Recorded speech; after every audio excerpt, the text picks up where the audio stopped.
Imagine this: 30,000 people, men, women, old people, children taking to the streets, not to riot, not to protest, but to clean up. No force, no funding, just brooms, wheelbarrows, and bare hands. This was not a political campaign. It was a revolution that swept across an entire nation, not in rage, but in unity. And at the center of it all was one voice. Burkina Faso is ours. Not a cry of defiance, a promise. Captain Ibrahim Traoré did not just lead from the capital. He took up the broom and walked with his people. And they follow farmers, teachers, soldiers, students. They sweep away not just dirt, but decades of doubt, dependence, and despair. So let us ask ourselves, what happens when a nation finds its dignity in the dust? What happens when a broom becomes more powerful than any vote? Stay with us, because this is not just another story. This is the future our ancestors dreamed of. Subscribe and join us for an Africa that will not be left. And so, it began not with noise, but with a whisper. Not with crowds, but with clarity. The story of this revolution doesn't start in the streets. It starts with a single voice and a sentence that would stir a nation's soul. It began with just one sentence. No drum roll, no parade, just a televised address, carried by static-filled radios, whispered through village elders, and echoed in schoolyards. Burkina Faso is ours. Captain Ibrahim Traoré stood tall, not as a politician, but as a brother young, bare-faced, unyielding, in a country long choked by neglect and dependence. His words cut through the silence like sunlight through a dusty window, and the people listened. For decades, Burkina Faso had waited for aid, for permission, for someone else to fix the cracks. But in September of 2023, that waiting stopped. The message wasn't framed with grand promises. It was simple, almost ordinary, but it struck the deepest chord. Ownership. He's not asking us to fight, murmured a market woman in Kaya. He's asking us to rise, and rise they did. In towns like Tenkodogo and Banfora, farmers left their fields early. Traders paused their stalls, and students packed up their books to gather in dusty courtyards. The message had rippled from the capital, Ouagadougou, across hills and plains, carried by transistor radios, WhatsApp groups, sermons, and songs. No decree, no punishment for non-compliance, just a question echoing in every heart. If not us, then who? Mosques turned into mobilization centers, church pews filled with announcements of street cleanups. Village elders tapped their walking sticks and declared, "This is our land. Let's show it." It wasn't choreographed. It wasn't perfect. It was raw, human, and powerful. The first to move were the women.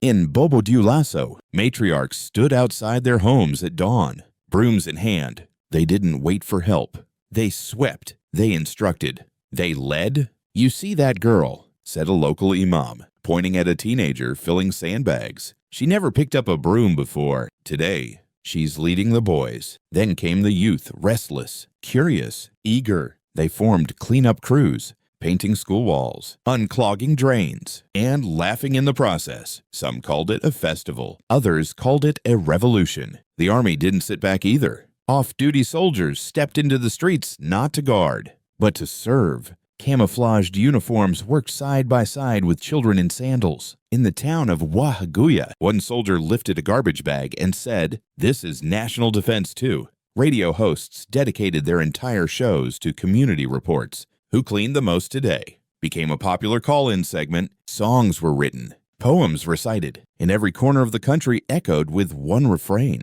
"We're not waiting anymore." And somewhere in Ouagadougou, Captain Ibrahim Traoré listened not to applause, but to action. He didn't issue another speech that week. He didn't need to. His people had already answered. The revolution had begun not with bullets or banners, but with brooms and belief. But a spark is only the beginning.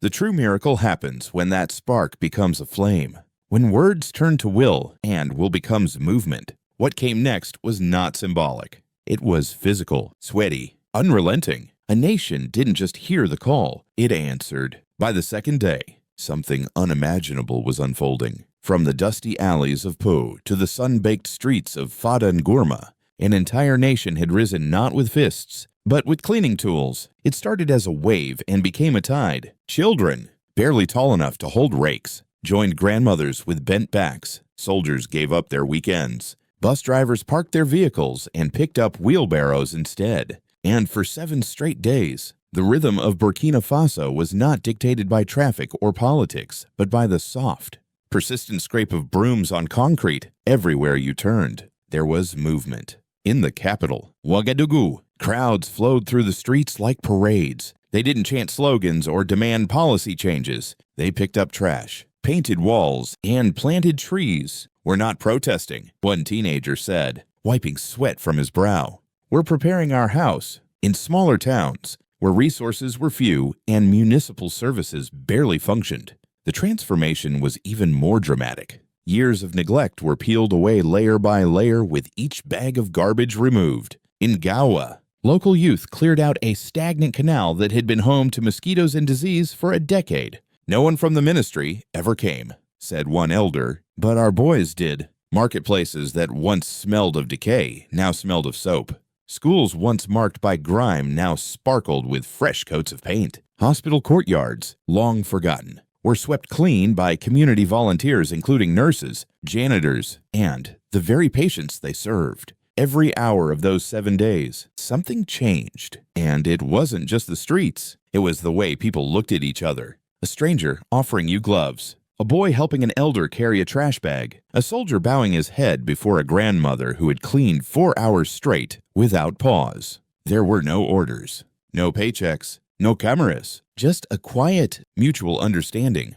We belong to this place, and it belongs to us. In rural regions like Dori, villagers cleared pathways that had become impassable for years. In Toma, old women danced after restoring a neglected well. In Kodogo, school teachers led students door to door, turning the cleanup into a civic lesson. We teach math. One teacher smiled. But this week, we taught pride. And what did Captain Ibrahim do? He didn't watch from a balcony. He arrived in the middle of it all, boots muddy, shirt damp, shovel in hand. A president with calluses, not speeches. Footage spread fast on mobile phones, on local radio, in whispers. "Look, the president is with us." He didn't say much. He didn't need to. Because leadership, that week, wasn't about volume. It was about visibility. And in his presence, people moved faster, smiled wider, worked harder. Not because he was a commander, but because he was one of them. By day 5, the movement had become something sacred. People no longer spoke of cleanup, but of renewal. The dust we sweep.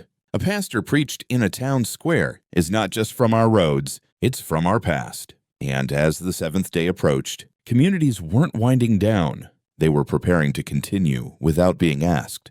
A mother in Zinyar said it best. "We cleaned for a week, but we woke up forever." They thought they were sweeping dirt, but what they were really clearing was history. And as the dust settled, the true transformation revealed itself, not just in streets, but in bodies, in minds, in the very air that people breathed. The air smelled different, not just of soap and citrus, but of something deeper, like memory waking up.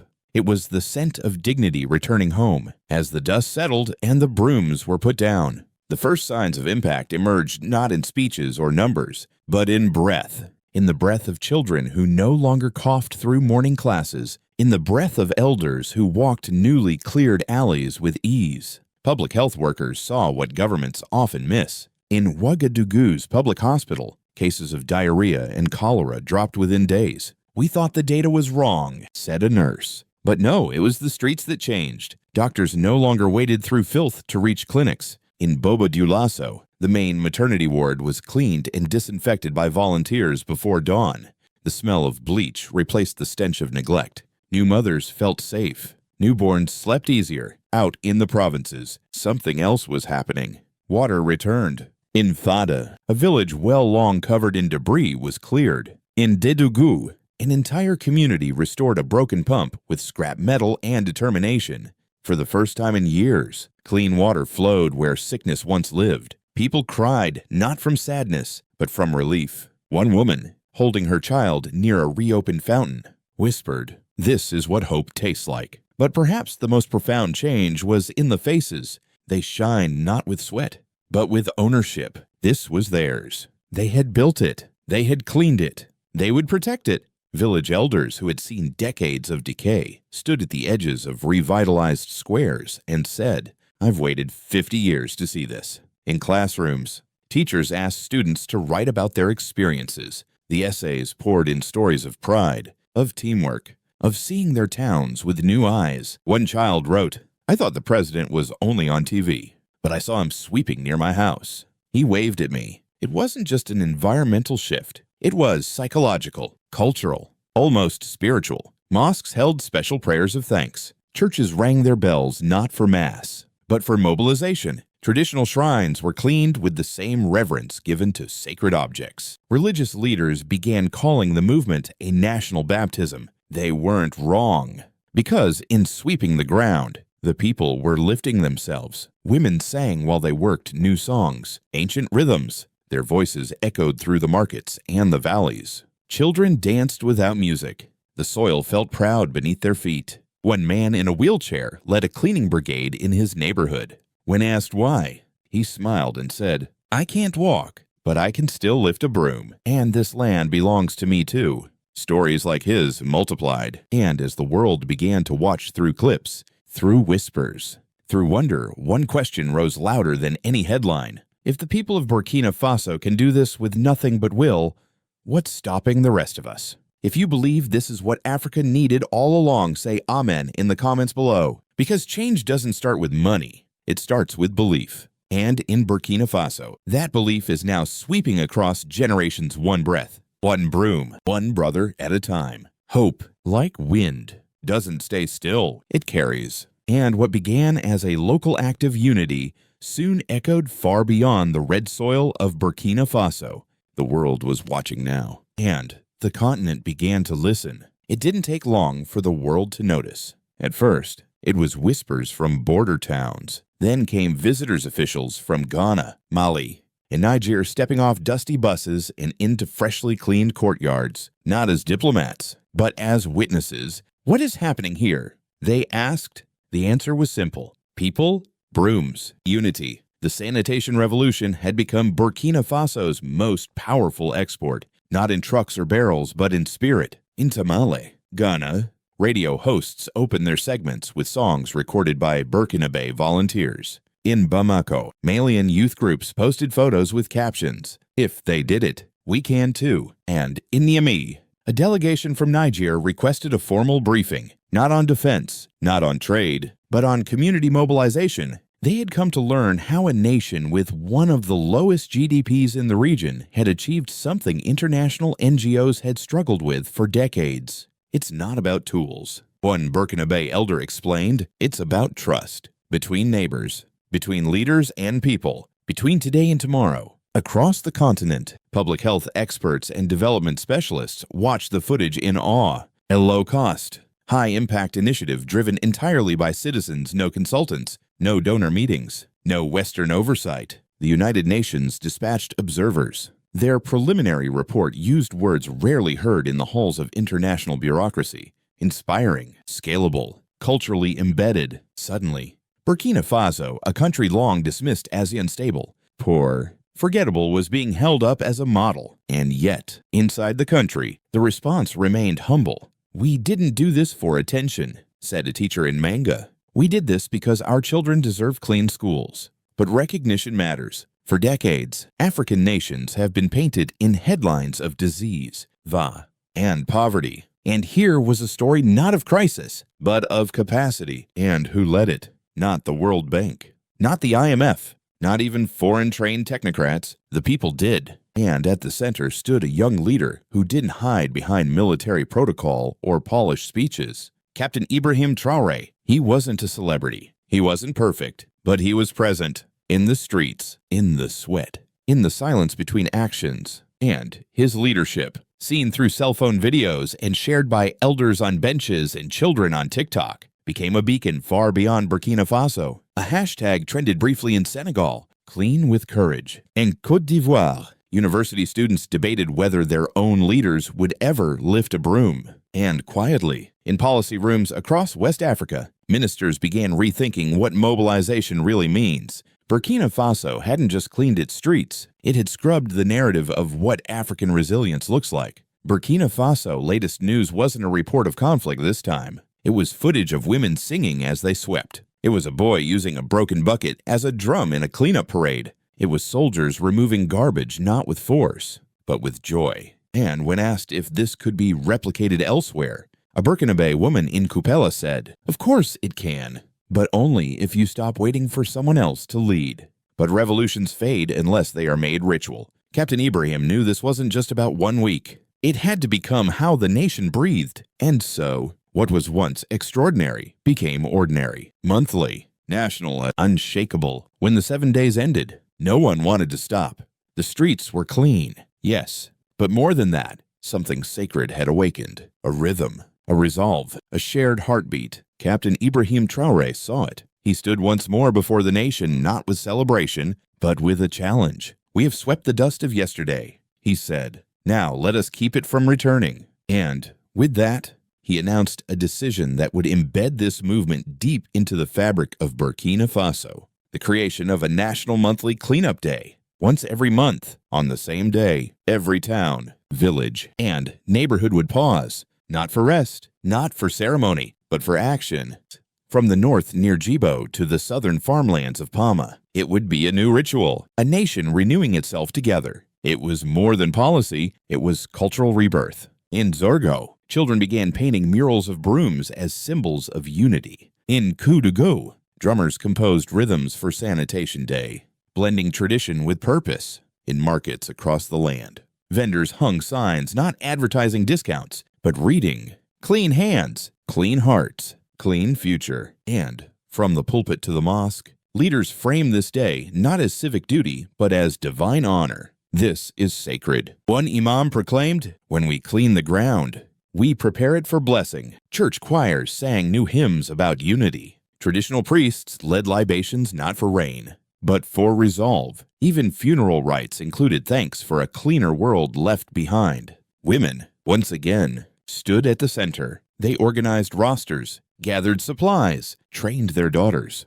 In many towns, the word mother became synonymous with mobilizer. "We don't wait for instructions," one woman said. "We start." The youth made it their own. In Ouahigouya, students created competitions, cleanest block of the month. In Tenkodogo, they built apps to track progress. In Bobo Dioulasso, local rappers launched a song, "From Dust to Destiny." Even the diaspora took notice. Burkina Faso living in France, the U.S., and Côte d'Ivoire shared photos of cleanups abroad, solidarity from afar. It had become a living culture, a pulse that did not fade with time, but strengthened with each return. And at its center, still humbly sweeping beside villagers and soldiers, was Captain Ibrahim. Captain Ibrahim's latest news wasn't just about speeches now. It was about presence. He didn't just promise continuity. He embodied it. They called him the president who sweeps, and they said it with pride. Poets wrote of his hands. Children drew him beside brooms.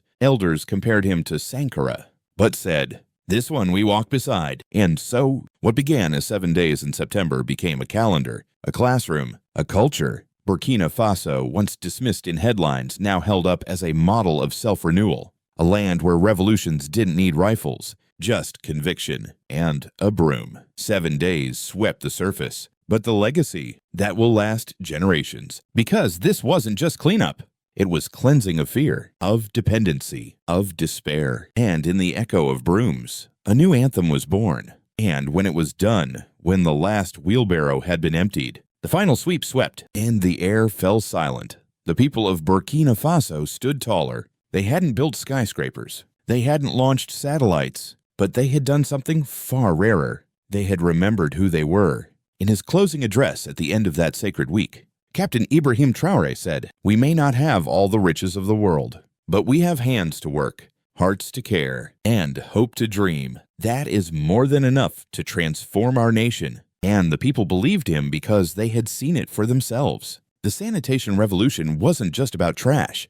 It was about trauma cleared. It was about a people reclaiming their narrative, one broomstroke at a time. Captain Ibrahim's latest news isn't a headline. It's a heartbeat, a pulse that reminds us transformation doesn't begin with charity. It begins with courage. Burkina Faso latest news isn't just for West Africa. It's a message to every forgotten, waiting people of the world. No one is coming, but we are already enough. And so we ask you, wherever you are, what is waiting to be cleaned in your life? What streets of your community long for your hands? What culture, what memory, what pride needs your broom? Comment below. Africa rise. Let the world know. We see this. We honor this. We will continue this. Because if a child in Zinyare can sweep with purpose, if a soldier in Ouagadougou can scrub a market floor, if a president can bend low to lift a stone, then what is stopping you? If this story moved something in your chest, don't scroll past. Like, share, speak, subscribe because they hid our history long enough. Let's speak our future out loud. Thank you for being here. We'll see you in the next story, the kind they still don't want you to hear.